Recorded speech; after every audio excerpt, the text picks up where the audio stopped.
What's up, YouTube? Welcome back to episode 2 of the straight line system, the 12-step straight line system created by Jordan Belfort, also known as the Wolf of Wall Street. In this series, I break down each and every one of his steps so that you guys are able to simplify them and get a better understanding of exactly how to execute them. Stay tuned to this video because we're going to be covering step 2 of the straight line system, the step where you'll be gaining massive information from your client.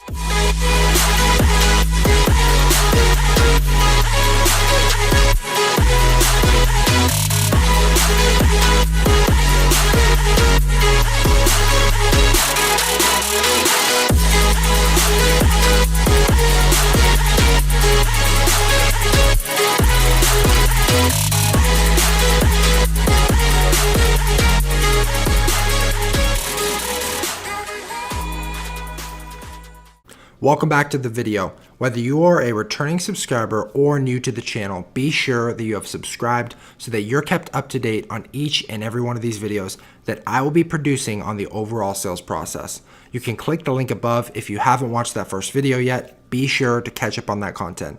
Now, the topic that we will be covering today is the action of gaining massive information from your customer. The importance of this is not only to gain rapport with your customer, but also gain a better understanding of where they're at both financially and in the sales process. Now, jumping into step 1, after you've completed the first step of the process by gaining immediate control of the situation, let's say that you've now sat them down in your office and you're just going to get a rough assessment of where they're at financially and in the sales process. Doing so will help you immediately get a better understanding of their price point and the product that's going to fit them best. Now, when starting to gain information from our customer, you want to immediately be building rapport right off the bat. You're going to hear this step over and over again. Rapport, rapport, rapport. There's a reason that this is constantly repeated over and over again in every sales process. Rapport is simply just another way of saying building trust between the buyer and the seller. Building that relationship so that the customer doesn't feel like they're buying from a salesman, but instead they're buying from a friend, someone that they trust. Now, if you haven't noticed in some of the previous videos on how to build rapport, let's dig a little deeper into this. Now, the way you want to understand how to build rapport is by imagining a graph going up. It starts low and it works up, up, up, up, up, just like a set of stairs. Now, when you jump into the assessment of finding more about the customer, you don't immediately ask them deep questions like their income. This is going to throw off the customer right off the bat and create a level of distrust with them and you. Instead, you start with small questions like, did you find us okay? Can I get you a beverage? Are you comfortable? Little things like this, when they respond, will create that trust that you're going for and will pave the way for you to ask deeper questions deeper into the sales process. Once they are sitting down in front of you, ready to listen, we now move into gaining information. Now, a couple of the key tactics that are going to help us get actual answers out of our customers is by using the following tips. Tip 1, tonality. When speaking to a customer, you don't want to just speak to them as though they're a client or a customer with a wallet. You want to speak to them as a friend so that they look at you as the trusted advisor, someone who they can relate to and trust in this process.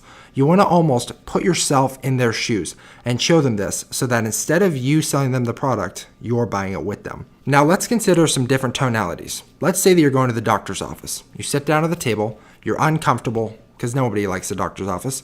He walks in with his pen and his clipboard, and he's about to ask you a series of personal questions.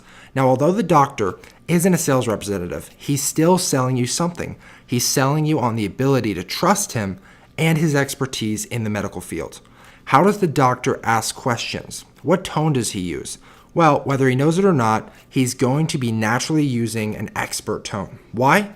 Because he spent hours and hours, years and years studying and perfecting his craft. This will immediately make you feel like you're in the right hands and in the right place. The doctor's questions are oftentimes very open-ended. Instead of asking extremely specific questions, he asks you to elaborate more on simple questions, giving him a better understanding of where you're at in your health, similar to how a sales representative will ask questions on where you're at with your finances and in the sales process. Knowing how to use your tonality when asking the first couple of questions in order to build rapport will play as a key component for your success in the sales process. Now, the best way to understand this overall tonality that I'm talking about is to give you an example. So let's say that I'm selling you a car. You're sitting across the desk from me and I'm doing a short needs assessment on exactly what product and price point that I can provide for you.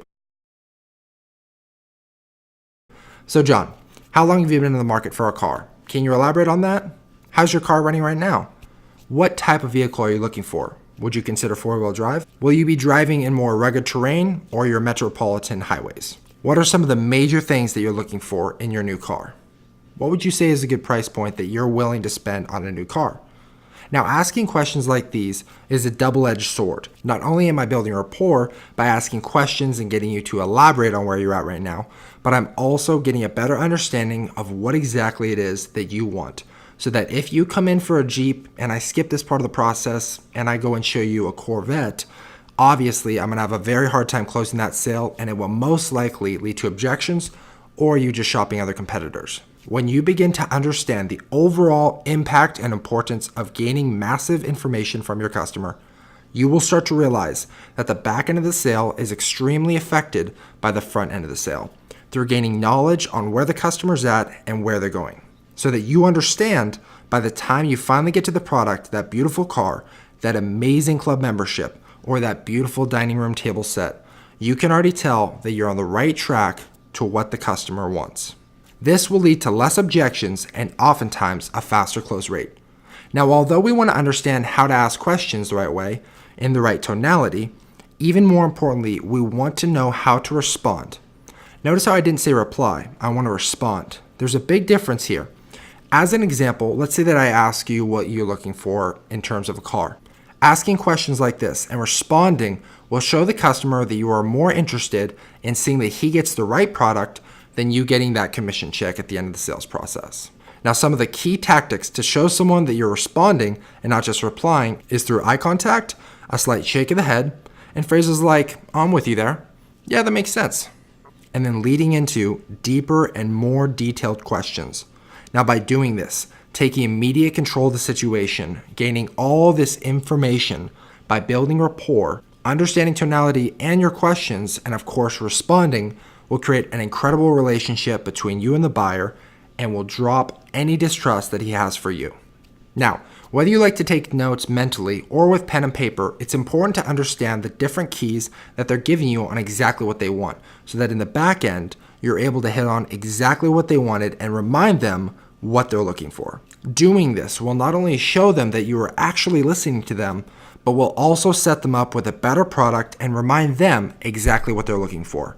A buying process for a customer can be kind of murky. However, it's your job as a sales representative to take full responsibility and make it simple, easy, and even fun. Because like Ryan Serhant says, people hate to be sold, but they love shopping with friends. The recap. Once you have taken immediate control of the situation, you've built rapport right off the bat. You've built up those questions from very simple all the way to more complex. You've used your tonality to not come across as nosy or the grand inquisitor, that you've responded to their answers with deeper and open-ended questions, and finally taken notes on each key point that they're looking for in the product. You will lead yourself into something I like to call writing the prescription. Now, many different sales representatives have brought this up, and I love this idea of writing a prescription. Now, as an example, it's going to look a little something like this. Let's say that we're towards the end of the buying process. You're sitting across the table from me, and we're covering the different options for you. Here's something along the lines of how it should look like. Okay, John, so it looks like we have the perfect product for you. Obviously, you wanted that Jeep Grand Cherokee, that hot rod red, the four-wheel drive, and of course, that nice little added bonus of those black leather seats. With these specifications, our 2017 Jeep Grand Cherokee is a perfect fit for you. Let's fill out this paperwork and you can drive it off the lot today. Notice how I recap the entire situation, hit back on the points that he wanted, and summarizing it with all of the presentation and summarization of saying, let's fill out this paperwork and you can drive it off the lot today. This entire process of gaining massive information from your customer can be broken down into three main steps. Ask the question, learn the answer, and present the product. Once you have completely understood each of these steps and how to execute them in order to gain massive information on the highest level possible, you can then move on to step 3 of the straight line system. Now, don't forget, each of these steps takes time and effort to understand and how to implement in your sales process. That's why I've taken time to break down each and every one of these steps into a series of tactics and strategies that have helped me execute each of these on a step-by-step basis.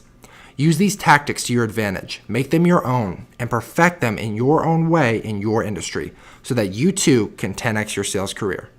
Now, if you want to take these sales strategies and talk about them amongst other sales representatives throughout the world in a community where you can all get better together, be sure to join the Pitch Practice Facebook group.